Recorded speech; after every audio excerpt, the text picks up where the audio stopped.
ప్రపంచం ఆయిల్ వాడకాన్ని తగ్గించుకునే దిశగా నడుస్తుంది. పెట్రోలు, డీజిల్ తగ్గిచ్చేసి ఎల్ఎన్‌జీలు, గ్యాస్‌లు ఇట్లాంటివి తీసుకొస్తుంది. అయితే అవి కూడా గనుల ద్వారానే తవ్వాలి కాబట్టి దాని బదులు ఎలక్ట్రికల్ వెహికల్స్ వైపుకి ఎక్కువగా మూవ్ అవుతుంది. ఎలక్ట్రికల్ వెహికల్స్‌కి ఛార్జింగ్ స్టేషన్స్ ఇయన్నీ సెట్ అయిపోయిన తర్వాత అందరూ అటుకే ఎళ్తారు. ఎందుకంటే ఖర్చు తక్కువ కాబట్టి. ఇట్లాంటి సందర్భంలో ఇప్పుడు దానికి అప్పుడు నాశనం అయ్యేది ఎవరు? Arab countries. కాబట్టి దానికి ముందు జాగ్రత్త చర్యగా అరబ్ దేశాలు ఏం చేస్తున్నాయి? తమ తమ దేశాల్ని స్పోర్ట్స్ పరంగా, మ్యూజిక్కల్ పరంగా, మ్యూజిక్ కన్సర్ట్ పరంగా, సినిమాల ఫంక్షన్‌ల పరంగా పూర్తిగా అక్కడ స్వేచ్ఛనిచ్చి పని చేసుకునేలాగా అడుగులు వేస్తున్నాయి.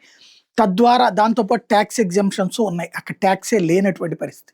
బంగారం లాంటిది కూడా టాక్స్ లేకుండా తీసుకోవచ్చనమాట. ఇట్లాంటి సందర్భంలో అక్కడ ఏకైక లోపం కనబడుతుందంటే మద్యం. మద్యం అలవాటు పడ్డటువంటోళ్ళకి అక్కడ తాగడానికి అవకాశం లేదు.